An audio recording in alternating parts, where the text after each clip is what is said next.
Hello friends, welcome back to my channel unique gardening. Friends, ये देखिए, ये मेरा अपराजिता का प्लांट है और इसके ऊपर आपको मैंने जब भी दिखाया है काफी ज्यादा फ्लावरिंग स्टार्ट हुई है इसके ऊपर और काफी ज्यादा मात्रा में फ्लावरिंग होती रहती है। तो आज मैं अभी इसके ऊपर से जितनी भी ये जो फलियां बन रही हैं, सीड पॉट बन रहे हैं, उनको हटा रही हूँ।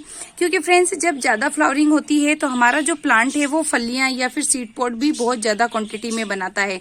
1 या 2 दिन भी अगर आप इसको नहीं देखेंगे तो ये इतनी सारी क्वांटिटी में फलियां बनकर तैयार हो जाएंगी।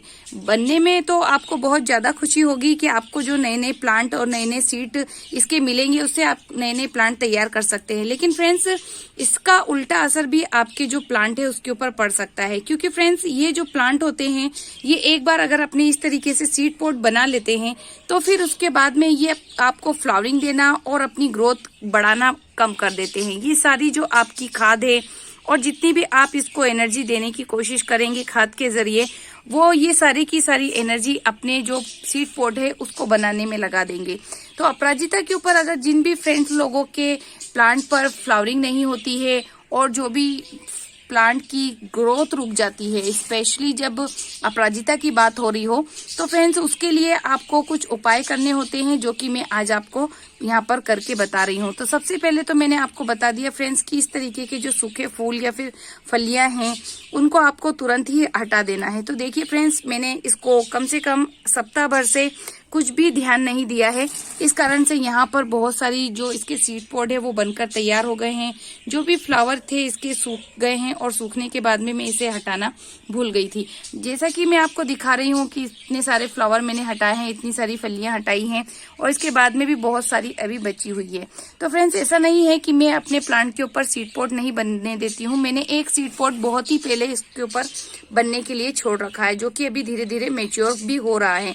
तो इस सीड पॉट में मुझे 4 से 5 आराम से सीड मिल जाएंगे और इसी सीड को मैच्योर होने के बाद में मैं तोड़ लूंगी। तो एक सीड पॉट अगर बनता है तो उससे प्लांट को कोई नुकसान नहीं होता है। लेकिन फ्रेंड्स देखिए, इतनी बड़ी बड़ी अगर फलियां बनेगी, और एक नहीं फ्रेंड्स, ये देखिए यहाँ पर भी बन रही है, इस तरीके से बनती रहेगी तो प्लांट जो है वो फ्लावरिंग नहीं देगा। और अपराजिता के ऊपर अगर फ्लावर नहीं आएंगे तो हमें अच्छा नहीं लगेगा। क्योंकि अपराजिता के जो फ्लावर होते हैं वो काफी खूबसूरत दिखते हैं। गार्डन में पूरा अपराजिता के मेरे पूरी तरीके से फ्लावर ही फ्लावर आते हैं और इसी तरीके से मैं इसकी केयर करती हूँ। टाइम टू टाइम इसकी जो फलियां हैं, देखिए फ्रेंड्स, थोड़े दिन देखने मैंने नहीं देखा तो उसके बाद में देखिए कितनी सारी फलियां हो गई है और कितने सारे फ्लावर हो गए हैं। तो इन सबको अगर मैं नहीं हटाऊंगी फ्रेंड्स तो ये बहुत सारे हो जाएंगे और प्लांट की पूरी ग्रोथ रोक देंगे। तो अगर आपके भी अपराजिता पर इस तरीके से फ्रेंड्स फलियां बन रही हैं तो आप तुरंत ही इसको हटा दीजिए। हटाने के बाद में फ्रेंड्स आपको देखना है कि इसकी नई नई सी जो ब्रांच निकल रही हैं उनके लिए इस तरीके की ब्रांचेस आपको लगाना बहुत ज्यादा जरूरी है। क्योंकि अपराजिता एक वाइन होती है, बेल होती है, जिसको बढ़ने के लिए सपोर्ट की जरूरत होती है। तो आप देखेंगे फ्रेंड्स कि जो दूसरे प्लांट होते हैं वाइन वाले या बेल वाले, उनमें से थोड़ी रिंग जैसी निकलती है, लेकिन अपराजिता में ऐसा नहीं होता है फ्रेंड्स। तो आपको इनको सपोर्ट के लिए इस तरीके की ब्रांचेस लगानी पड़ेगी। मैंने चारों तरफ लगाई है, मैं आपको दिखाती हूँ कि इस तरीके से मैंने लगाई है। तो इसमें इस तरीके से ब्रांचेस निकलती हैं, लेकिन वो जो रिंग आती है जो मजबूती से ब्रांचेस को पकड़ लेती है वो नहीं होती है। तो आपको इस तरीके से इसे चारों तरफ लपेटना रहता है। इसकी ब्रांचेस जो रहती है वो काफी नाजुक रहती है, तो आप बड़े ध्यान से इसको लपटी है।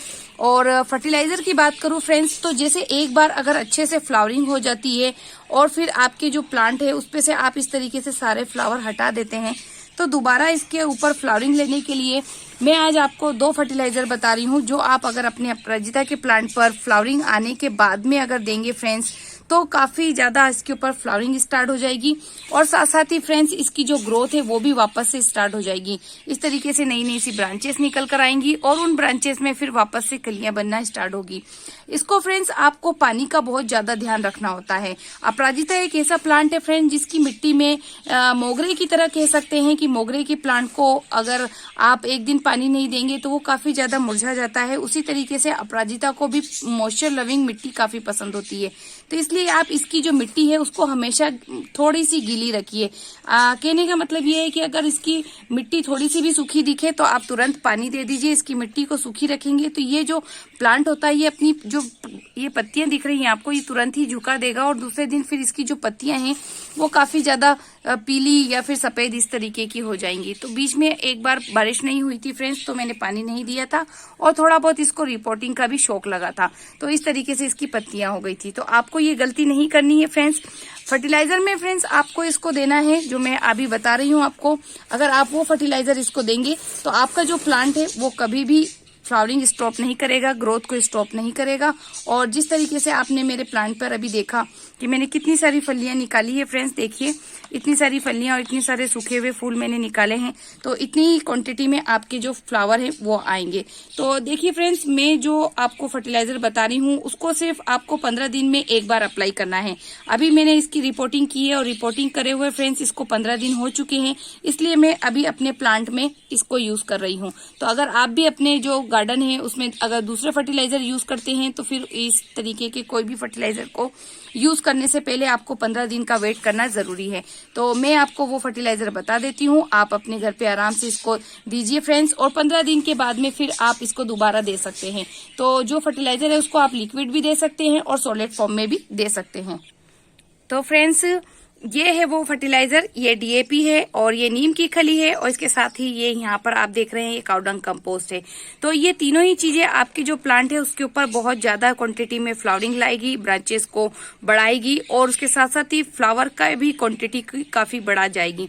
तो ये जो डीएपी होता है फ्रेंड्स, इससे आपकी जो प्लांट है उसकी रूट्स काफी बढ़ती है और जब रूट्स बढ़ती, ये नीम की खली आपके प्लांट को फंगस नहीं लगने देगी, चींटी मकोड़ों से इसकी मिट्टी को सुरक्षित रखेगी, साथ साथ इसकी जो पत्तियां हैं उसको भी काफी ज्यादा लस ग्रीन करेगी। और फ्रेंड्स, इसके जो ऑयल होता है नीम का, उससे काफी ज्यादा इस पत्तियों की ग्रीननेस होती है, चींटियां नहीं लगती है, फंगस नहीं लगती है और भी बहुत सारे इसके काम है। तो आप इसको फ्रेंड्स लिक्विड भी बनाकर दे सकते हैं। लिक्विड मेरे पास में ऑलरेडी तैयार है जो मैं अभी अपने सारे प्लांटों को दे रही हूँ। और इसको लिक्विड बनाने के लिए फ्रेंड्स आपको इस सारे इतने ही क्वांटिटी में सभी लेना है और उसके बाद में आपको 3 से 4 दिन के लिए इसको पानी में भिगाकर 5 लीटर पानी में रख देना है 7 दिन के लिए। इसके बाद में फ्रेंड्स आप इसको 4 गुना पानी में मिलाकर आप सभी प्लांटों को, फ्लावर वाले प्लांट को दे सकते हैं। तो अभी तो फ्रेंड्स मैं इसको ठोस ही दूंगी क्योंकि मैं लिक्विड 15 दिन के बाद दे दूंगी। इसको मैंने अच्छे से मिक्स कर लिया है और मिक्स करने के बाद में फ्रेंड्स मैं इसको थोड़ा एक तरफ से अच्छे से इसको थोड़ी सी इसकी जो रूट्स है इसको यहाँ से इस तरीके से हम थोड़ा सा गुड़ाई कर लेंगे और रूट्स के दूर से, और फिर थोड़ा सा हम इसको इस तरीके से चारों तरफ से दे देंगे। तो इस तरीके से आपको देना है। आप लिक्विड देना चाहें तो लिक्विड भी दे सकते हैं। तो फ्रेंड्स, ये जानकारी आपको कैसी लगी बताइएगा जरूर। अगर वीडियो अच्छी लगती है, इन्फॉर्मेटिव लगती है तो लाइक कीजिएगा, शेयर कीजिएगा और कमेंट करके जरूर बताइएगा। तो मिलते हैं फिर किसी नई वीडियो में नई प्लांट की जानकारी के साथ। तब तक के लिए take care and bye bye.